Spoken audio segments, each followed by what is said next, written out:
Olá pessoal, hoje vamos dar início à nossa aula 4, né? A gente vai falar sobre controle básico das vias aéreas direcionada para a odontologia, tá? É, Então, né? Como conversamos nas aulas anteriores, né? Nos algoritmos de emergência médicas, né? O A, o B e o C, a função do cirurgião dentista e de toda a equipe que trabalha com ele perante essas situações de emergência médica é basicamente manter o paciente vivo, tá? Administrando suporte básico de vida, né, o SBV, que inclui o reconhecimento dos sinais de parada cardíaca, tá? Ataque cardíaco, AVC e obstruções das vias aéreas, né? Que essas obstruções das vias aéreas ela podem ser por uma obstrução anatômica em quadros de inconsciência e ou corpo estranho, tá? A gente falou um pouco também sobre ressuscitação cardiopulmonar, a gente vai falar mais detalhadamente nas próximas aulas, né? E desfibrilação, usando um desfibrilador automático externo, que a gente chama de DEA, tá? Até que o paciente, né, se recupere totalmente ou até a chegada da ajuda especializada, né, que é o serviço de emergência médica. Então, na odontologia, a gente tem as situações, né, que a gente descreve as manobras de saúde, de suporte básico de vida, né? E nesta aula a gente vai evidenciar, né, a necessidade do profissional e todos que trabalham com ele nas manobras de controles básicos de vias aéreas, tá? Então, nas outras aulas, a gente vai descrever, né, a ressuscitação cardiopulmonar na próxima aula, né, em crianças e adultos, né, com mais detalhes, tá? De acordo com as diretrizes de 2017 da American Heart Association, tá? Para RCP e cuidados de emergências cardiovasculares. Joia?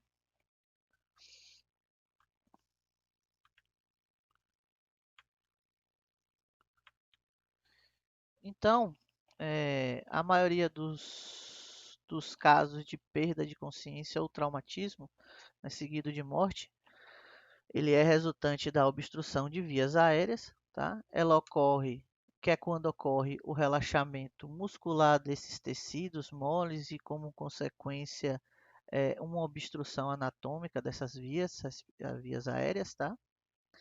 É, as estruturas envolvendo, a gente vai ter as línguas, tonsílias, adenoides, tá? Além do relaxamento do músculo da faringe, tá? A habilidade do paciente em manter uma via aérea permeável, tá? Ela irá diminuir de acordo com o estado de consciência. Então, com o aumento do relaxamento muscular das vias aéreas superiores, a língua cai, a gente tem uma queda de língua, tá? Isto, né, a língua, né, se desloca, né, para trás, junto com o relaxamento muscular da, mus- desculpa, da musculatura da faringe, tá? E obstrui as vias aéreas, tá? Interrompendo a passagem de ar e comprometendo a ventilação, tá? Como a gente identifica nessa imagem, né? A gente vê ó, uma área, né? Paciente relaxado, então essa musculatura em relaxamento ela vai comprimir essa área de vias aéreas, né?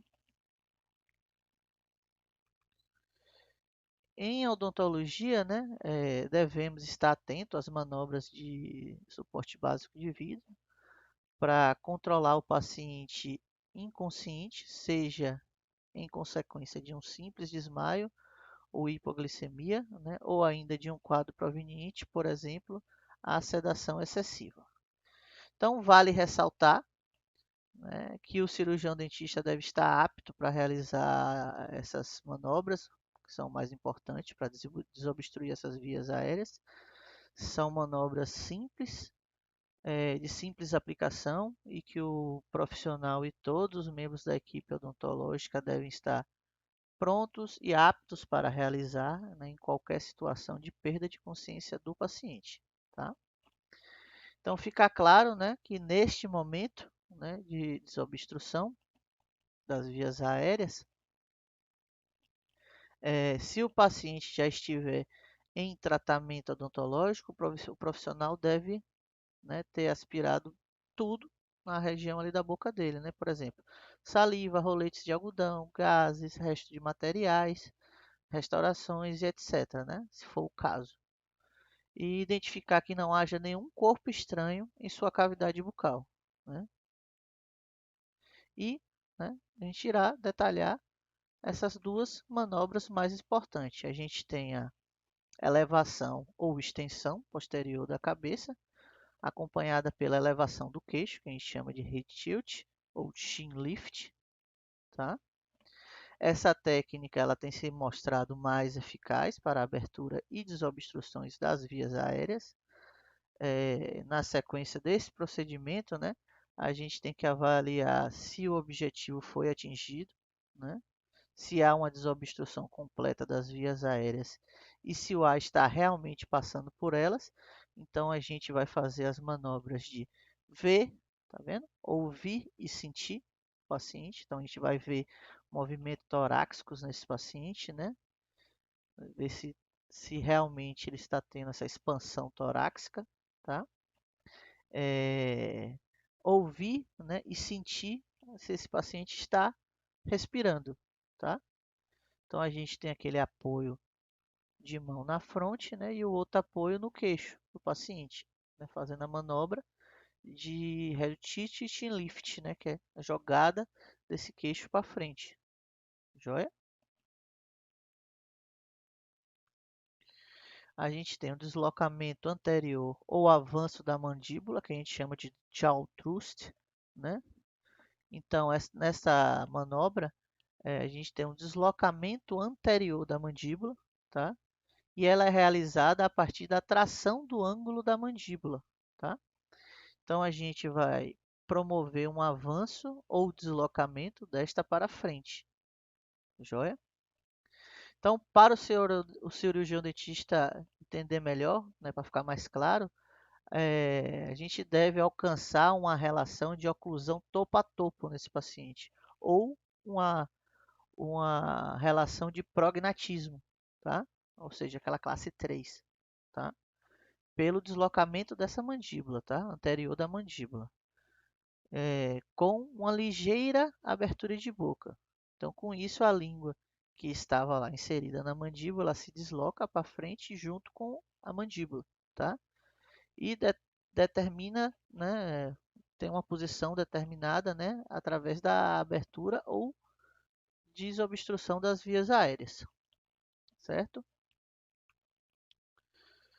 Então, caso haja uma obstrução diagnosticada, né, por meio de barulhos ou ruídos respiratórios, como por exemplo, barulho de ronco, estridor, né, e etc., as vias aéreas ainda não foram totalmente desobstruídas, tá? Então, a gente vai concluir que a ventilação ainda está comprometida, e aí damos sequência à manobra de ventilação artificial, tá?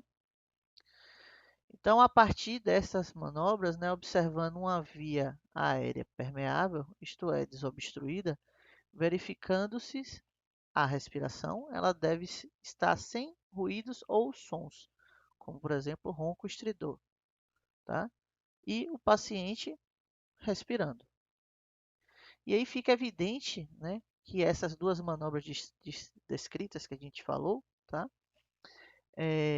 A extensão posterior da cabeça e o levantamento do queixo, né? E o deslocamento anterior ou avanço da mandíbula, né? Como manobras fundamentais dessas vias aéreas em pacientes inconscientes, tá? E em ambientes odontológicos, com o paciente já na cadeira do cirurgião, né? Já foi estabelecida uma posição que é mais conveniente, né? Para você fazer esse tipo de manobra, né? Que é a posição horizontal supina, né? Em ou seja, o paciente está com a barriga voltada para cima, tá? Em que, além de promover um melhor fluxo sanguíneo para o cérebro, né? Então a gente tem uma facilidade, né, para desempenhar, né, essas duas manobras, tá? que são mais indicadas.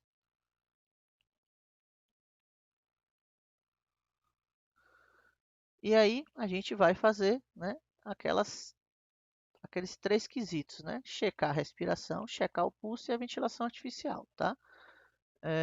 Na checagem de respiração, é o ver, ouvir e sentir, tá? No pulso, a gente vai fazer a avaliação do pulso, né? Deve ser realizada por mão não mais do que 10 segundos, tá? E de acordo com as principais diretrizes internacionais, tá? No entanto, a gente sabe que é difícil fazer isso, né? Se aferir um pulso em 10 segundos, né? É meio complicado. Então, quando esse procedimento é realizado por profissionais de saúde treinados, né? Devemos então verificar o pulso o mais rápido possível, tá? Pode-se então fugir um pouquinho desses 10 segundos. Claro que você não vai ficar ali é, 2 minutos, 3 minutos tentando pegar um pulso carotídeo, né? Desculpa. Que provavelmente esse paciente vai estar sem pulso, né? E uma vez que esses pulsos ausentes, a gente deve iniciar imediatamente as compressões torácicas que a gente vai ver na aula de RCP, tá? Então, a gente parte para ventilação artificial, que na prática odontológica, quando indicada, a respiração artificial pode ser realizada de maneiras diferentes. A gente vai ter no paciente inconsciente, né, sem respiração espontânea, a gente vai realizar a respiração boca a boca. A gente pode usar a respiração boca-máscara, tá? Máscara ambu ou máscara ambu e oxigênio suplementar, tá? No paciente consciente em ambiente odontológico, né, o oxigênio pode ser administrado, né, como um catéter nasal com oxigênio, uma máscara facial com oxigênio, a máscara de Venturi, ou a máscara facial comum com oxigênio, tá? Então, o paciente inconsciente sem respiração espontânea. Então, a administração da respiração pode ser boca a boca, boca máscara, máscara facial ou ambu, né? Ou máscara facial com ambu e oxigênio suplementar, tá? Desde que esse paciente esteja recebendo suporte de oxigênio, né? Então é necessário treinamento para a administração desse oxigênio, certo? Então toda a técnica de ventilação, boca a boca, boca máscara ou bolsa, válvula, máscara, ambu, né? Deve ser evitada, né, a ventilação excessiva, tá? Então é necessário a seleção da máscara para o selamento correto, tá? Entre a máscara facial e o paciente, no sentido de oferecer a ventilação adequada, bem como o manuseio do ambu. Então, o procedimento deve ser realizado por dois profissionais de saúde, quando indicadas, tá? Ou as compressões, quando indicadas, as compressões torácicas, desculpa. Então, os profissionais de saúde geralmente, né, proporcionam uma ventilação excessiva durante a RCP, o que é prejudicial, né, pois aumenta a pressão intratorácica, tá, e diminui o retorno venoso desse paciente, tá? E aí a gente vai ter uma diminuição do débito cardíaco. Então, o fluxo sanguíneo cerebral e a perfusão coronariana, além de aumentar o risco de regurgitação desse paciente, tá?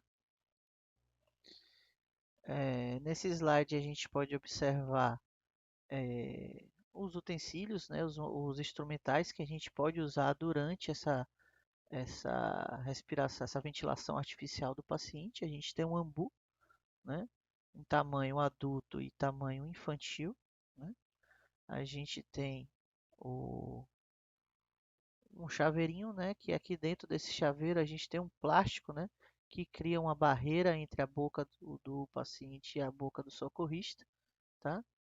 Esse é um plástico um pouquinho mais simples, ele não tem esse bocal, né, como é nesse chaveirinho aqui, vocês conseguem é, observar. A gente tem aqui o mouth barrier, né, que é a barreira de boca, né, uma tradução livre.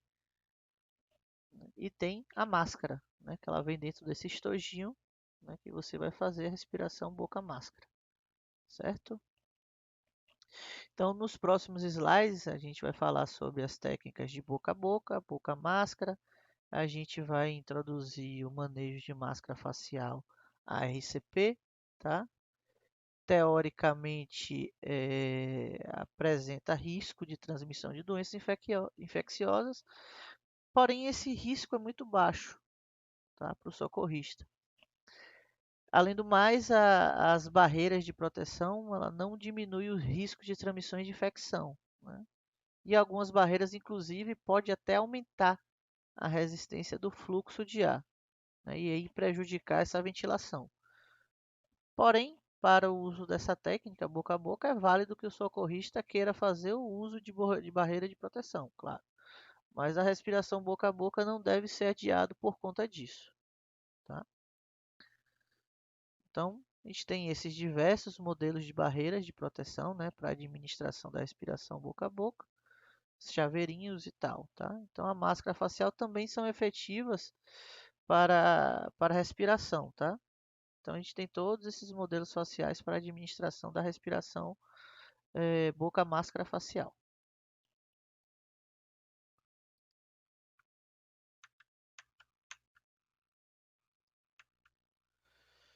Selamento da máscara. Como é que a gente deve fazer esse selamento da máscara, né? Da máscara. Então a gente vai com o indicador e o polegar abertos em formas de C, a letra C, né?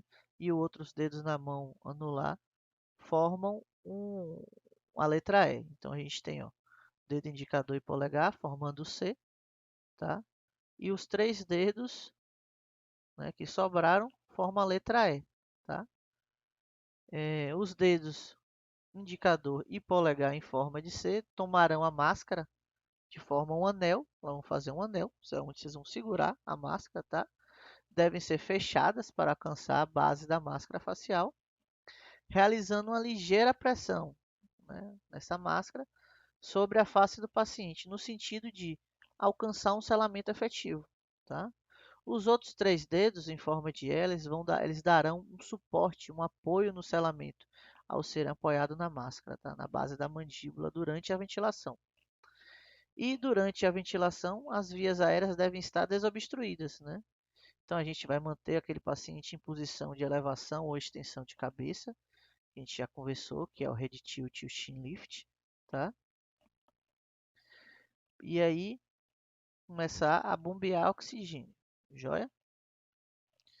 Então, as asfixias, engasgos e sufocamentos por conta de corpo estranho obstruindo as vias aéreas é uma das principais mortes não intencionais em crianças com até 5 anos de idade. Tá? Então, nos Estados Unidos, em 2002, cerca de 5.500 crianças morreram por injúrias provenientes de obstrução não intencionais dessas vias aéreas, sendo que 84% dessas crianças estavam próximas de 4 anos de idade. Tá? 60% das obstruções atendidas no serviço de emergência médica ocorreram por alimentação, 31 estão relacionados a corpo estranho, com moeda, e 19 são relacionados a obstruções por doce. E 9% dos casos são desconhecidos. Então, essas mortes elas vão ocorrer a partir de uma via aérea saudável, que se torna obstruída, né? Então, assim, vai ser impedida a passagem de ar, tá? E, consequentemente, a criança não consegue respirar ou ventilar. Então, crianças em especiais aos 3 anos de idade são vulneráveis a esse tipo de obstrução, porque suas vias aéreas anatomicamente são menores, né? E diferente dos adultos. Então, as crianças têm uma tendência, né, principalmente naquela fase oral, de colocar objetos dentro da boca, né? Tais como os balões, moedas, né? Objetos pequenos ou até alimentos, né? Então a criança, né, ao contrário do que muita gente pensa, ela não é um adulto menor, tá?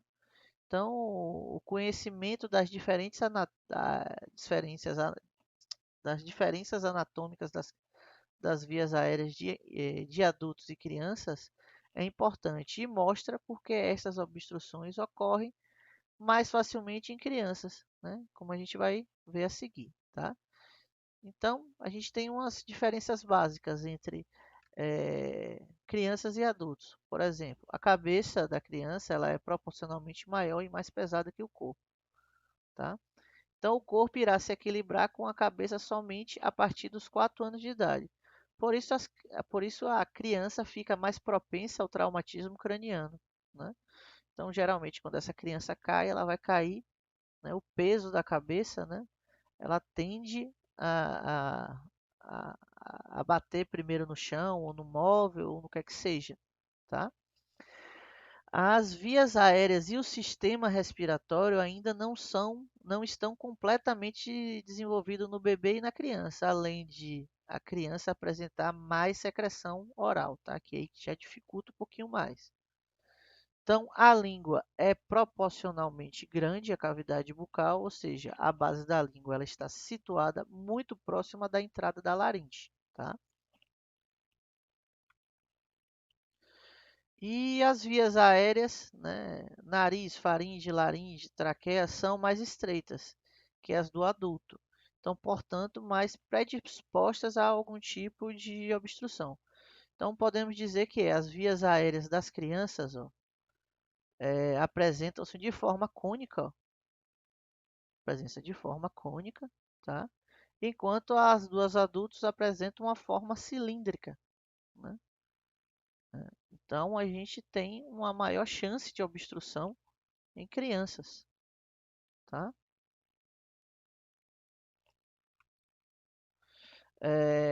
A própria anatomia da criança já prejudica um pouco a gente fazer as manobras de chin lift e reductivity, né?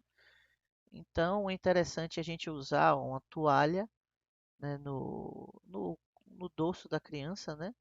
E aí, automaticamente, o pescoço da criança ela vai tender a tombar para trás, né? No sentido medial, certo? A manutenção das vias aéreas da criança e do bebê é similar à do adulto, porém com movimentos menos intensos, tá? E na manobra de inclinação da cabeça e levantamento do queixo, o head tilt ou chin lift, né, a gente tem uma leve inclinação da cabeça junto com o levantamento do queixo, tá? Então isso aí já é suficiente para fazer a desobstrução anatômica das vias aéreas da criança e do bebê, tá? No sentido de se evitarem movimentos de hiperextensão. Então a gente tem que ter um cuidado maior no manejo dessas criancinhas, tá? Com hiperextensão posterior da cabeça, tá? E podendo gerar possíveis lesões cervicais, tá? Então a traqueia nas crianças apresenta-se mais flexível, mais estreita do que no adulto, podendo facilmente se obstruir. E a caixa torácica também é menos envolvida e mais elástica nas crianças, tá? Então, a musculatura ainda não está totalmente desenvolvida, tá? Nessas crianças. Então, a gente inclui-se os músculos do tórax, portanto, a criança usa muito mais o diafragma para respirar, né? E por conta disso, quando avaliamos a expiração de uma criança, a gente deve sempre observar mais os movimentos do abdômen do que no tórax, tá? E aí facilita a nossa observação, certo? Então, a fisiologia da criança, né? A frequência respiratória no adulto e no adolescente, ela é diferente da criança. Então, no adulto e no adolescente, a gente vai ter de 12 a 15 respirações por minuto, né? Em crianças pequenas, a gente tem a frequência respiratória de 15 a 30 respirações por minuto, tá? E no bebês ou lactantes, a gente tem uma frequência respiratória de 25 a 50 respirações por minuto, tá? Então, a idade ela vai influenciar na redução do metabolismo e do fluxo cerebral. Portanto, o fluxo cerebral nas crianças ela é maior. A gente tem também a relação do volume sistólico, né, que vai para o cérebro no adulto é cerca de 20%, enquanto da criança é de 40%. Então a gente tem atividade metabólica na criança, ela é muito maior do que no adulto, né? Bem como há um maior consumo de oxigênio, tá? Para esse crescimento. Então as crianças possuem maior consumo de glicose em relação ao adulto, né? Pois o cérebro depende de glicose para o seu metabolismo. Porém, eles não armazenam glicose, né? E a sua reserva dura só por 3 minutos, né? Que é ali para suprir o seu metabolismo, né? E manter as funções normais, né? Daí a importância do reconhecimento imediato e controle das obstruções das vias aéreas. A reserva respiratória na criança é muito pequena e acaba logo, tá? E qualquer alteração nas trocas gasosas ali, que é no caso o fornecimento de oxigênio da criança, torna-se uma situação de risco de morte, uma vez que a maioria dos óbitos pediátricos, né, de causas cardiopulmonares, né, elas vão ser decorrentes de problemas respiratórios, tá? Então, a manutenção das vias aéreas, né, da patente, né, tem sido uma prioridade na medicina de emergência em pediatria. Em muitas circunstâncias, a administração do suporte básico de vida apropriado em crianças significa apenas a manutenção das vias aéreas desobstruídas, tá? Isso aí a gente já consegue fazer um bom controle, uma vez que essas obstruções podem levar a problemas mais sérios ou até mesmo ser fatal, tá? Então podemos observar nesse gráfico, tá? A sequência dos fatos após uma obstrução das vias aéreas, seja uma obstrução anatômica, como por exemplo a língua, ou um corpo estranho, joia? Então, quando um corpo estranho penetra nas vias aéreas superiores, a criança reage imediatamente tossindo no sentido de expulsar esse corpo estranho, tá? E se essa tosse espontânea é mais efetiva do que qualquer manobra, no entanto, né, se essa tosse é inefetiva ou ausente, o corpo estranho ele obstrui totalmente as vias aéreas. Então é aí que a gente tem que tomar medidas imediatas, né, é, com essas manobras, tá? Ou intervenções fundamentais para salvar a vida, joia? Então, a maioria das obstruções das vias aéreas em crianças pequenas ocorre quando elas estão brincando ou durante as refeições, em geral, com algum cuidador, educador ou algum parente presente. Então, normalmente, estas ocorrências são testemunhadas e as intervenções são realizadas de imediato, tá? Na maioria das vezes, com a criança consciente, né? A obstrução das vias aéreas por corpo estranho tem início rápido, né? Ela apresenta um desconforto respiratório imediato, né, na criança, tá? Isso vai fazer um esforço respiratório, né? Fisicamente, a ventilação torna-se forçada ou apresenta muito esforço, seguidos dos sinais e sintomas de ruído, tá? Durante a respiração, como ronco, gorgolejo, que é aquele som de borbulha, tá? E estridor. Então, no gráfico a gente tem, ó, as obstruções das vias aéreas, tá? Que ela pode ser anatômica, tá? Ou por corpo estranho, tá? Isso vai levar a uma hipóxia, que é uma falta de oxigênio no cérebro, né? E essa hipóxia vai levar a uma bradicardia, ou seja, diminuição dos batimentos cardíacos, que vai levar a uma parada cardíaca, certo? Então, a gente vai sempre procurar os sinais de obstruções de vias aéreas, tá? Então, a obstrução das vias aéreas causa movimentos paradoxais do tórax e o uso dos músculos acessórios na respiração. Então, a gente vai ter uma cianose central, né, de lábios e língua, né, são sinais tardios da obstrução, né? E na obstrução completa das vias aéreas não existe sons respiratórios na boca ou no nariz, tá? Na obstrução parcial das vias aéreas, a entrada de ar está diminuída e é geralmente barulhenta. Tá? O estridor na inspiração é causado por obstrução no nível de laringe ou abaixo. Tá?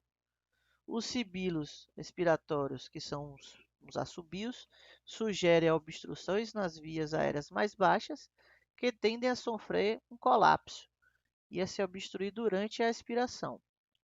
Então, é comumente visto em pacientes com asmas ou doenças crônicas obstrutivas. O gorgolejo ele sugere a presença de líquido ou semilíquido como material estranho nas vias aéreas superiores. O ronco ele vai acontecer quando a faringe está parcialmente obstruída pela língua ou palato, tá? Então, o tratamento da obstruções das vias aéreas por corpo estranho em crianças e bebê, né? A gente vai ter a presença de corpo estranho, que ela pode causar uma obstrução leve ou severa das vias. Quando essa obstrução é leve, a criança ainda consegue tossir, emitir sons, mas quando essa obstrução é severa, ela não consegue fazer, tá? Então, a obstrução leve das vias aéreas. Se a obstrução das vias aéreas for leve, a criança consegue tossir e falar. Então, não se deve interferir. Então, inclusive, se até estimula esse paciente a tosse, tá? Então, a gente deve permitir incentivar a vítima que limpe, né, a garganta, digamos assim, né? Ou seja, desobstruir sozinha essas vias aéreas por meio da tosse, enquanto se observa possíveis sinais de obstruções severas, tá?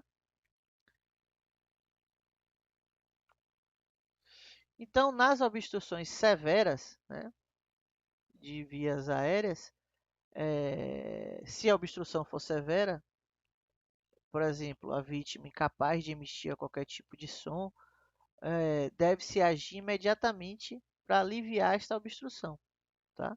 Para crianças maiores, deve-se administrar a manobra de Heimlich, tá? Assim como em adultos, a gente também pode usar essa manobra de Heimlich, tá, pessoal? Então, devemos ficar por trás da vítima, fechar uma das mãos em formato de punho, tá? Uma das mãos em formato de punho. Então, você vai colocar seus braços em torno da pessoa, né? Agarrar o punho com força, desculpa, agarrar o punho com a outra mão na linha mediana, tá? Logo abaixo das costelas. Então, você vai fazer um movimento rápido e forte para dentro e para cima, tá? Na tentativa de ajudar a pessoa a tossir ou expulsar o objeto. Caso contrário, se a vítima ficar irresponsiva, essa manobra deve ser repetida até que a pessoa seja capaz de respirar, tá? Então, essa manobra ela propicia uma pressão abdominal, né, rápida e com força para cima, né, simulando uma tosse. Tá? Ela força o ar residual que tem no pulmão dela, tá? Para expulsar esse corpo estranho que está obstruindo as vias aéreas, tá? A gente tem uma imagem aqui, né, que vai facilitar muito o estudo de vocês. Joia, durante quando eu fornecer lá os slides lá no portal para vocês. É, E em crianças menores, né, a gente vai administrar os 5 tapas, né, nas costas, seguidos de 5 compressões torácicas, tá? Até o objeto ser expelido ou a vítima se tornar inconsciente, tá? As compressões abdominais, as manobras de Heimlich, né, em crianças, as manobras de Heimlich, desculpa, elas não são recomendadas para bebês, tá? Porque podem causar lesões no fígado, já que neles é relativamente grande e desprotegido. Então, os tapas nas costas são mais efetivos quando a criança está pronada, tá? Ou seja, de barriga para baixo, pois a força da gravidade ajudará na remoção do corpo estranho, certo? Então, em bebês, devemos seguir a seguinte manobra para desobstrução. Então, a gente vai deitar ele de bruço, tá? Com o braço suportando a criança e a mão segurando a cabeça, tá? No ângulo da mandíbula de cada lado, certo? Como a gente consegue observar na foto aqui, tá? O polegar de um lado e o indicador anular do outro lado, do ângulo da mandíbula, como se fosse o Czinho do selamento da máscara, tá? É importante a gente não comprimir os tecidos moles dessa região da mandíbula, né? Uma vez que ela pode exacerbar essa obstrução, tá? A gente vai apoiar a criança no joelho e com a outra mão aplicar os 5 tapas, com a palma da mão no centro das costas da criança, tá? Entre as escápulas. Muito provavelmente o objeto ele será expelido, tá? Porém, se a vítima se tornar inconsciente, né, a gente pode iniciar a RCP com compressões torácicas, tá? Sem a verificação do pulso, no caso, tá? Após 30 compressões torácicas com 2 dedos, tá? Para bebês com menos de 1 ano de idade. E aí a gente vai realizar as manobras de abertura de vias aéreas, que é aquela inclinação posterior da cabeça, levantamento do queixo, tá? Que é o head tilt e o chin lift. Então, se o corpo estranho for visualizado, né, a gente vai e remove, tá? No entanto, se não estiver visível, então não tente fazer aquela manobra que a gente faz de varredura cega, né? Onde os dedos indicadores do polegar podem deslocar esse corpo estranho, né, para uma posição mais profunda de vias aéreas, como por exemplo a faringe, né? E aí pode causar até mais injúrias. Então a tentativa de remover esse corpo estranho com os 2 dedos deve ser utilizada apenas em objetos onde vocês estiverem visualizando, tá? É, Aí a gente vai fazer a administração de 2 respirações e continuar com os ciclos de compressões, né? Que no caso é 2 respirações para 30, em média 30 compressões torácicas, tá? Até que o objeto seja expelido. Então, ali após 2 minutos, se o socorro estiver sendo realizado por apenas um socorrista, então a gente vai ativar o serviço médico de emergência, tá? E se a criança recuperar, né, a consciência e respirar efetivamente, né? A gente vai botar ela numa posição de recuperação, que é uma posição em que o paciente fica de lado, tá? E aí a gente vai verificar o nível de consciência, monitorar a respiração, tá? Até a chegada do serviço de emergência médico, certo? E aí a gente tem um resumo, né, por sinais gerais de engasgos, né, de obstruções de vias aéreas, né? Geralmente, eles vão ocorrer durante a alimentação. A vítima pode apertar o pescoço, né, é, que é um sinal universal, né, que é aquela vítima, criança, quando está sufocando, ela aperta o pescoço com as 2 mãos, tá? É um sinal universal de sufocamento, certo? Aí vai se dividir em sinais de obstruções severas das vias aéreas e sinais de obstruções leves, tá? Então, nas obstruções leves, né, quando a resposta para a pergunta, quando a gente perguntar, você está engasgado? E a vítima consegue responder sim, né?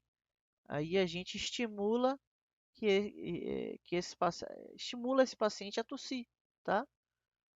Outros sinais é a vítima ela vai conseguir falar, tossir, respirar, tá? Normalmente. Tá? Então a gente tem uma obstrução leve. Tá? Nas obstruções severas, é quando a resposta para a pergunta do você está engasgado, a vítima ela não consegue falar. Então a vítima pode responder apenas com acenos ou outros sinais. Tá? A vítima não consegue respirar. Né? Então a gente tem sons de respirações, como chiados, que são sons estridentes, como assobios durante a respiração, tá? A tentativa de tosse é silenciosa e a vítima pode estar inconsciente, tá? E é isso, pessoal. Próxima aula a gente vai falar sobre RCP, então a gente vai falar sobre as técnicas de ventilação junto com as compressões torácicas, tá? A gente vai falar sobre tudo isso na próxima aula. Obrigado, pessoal.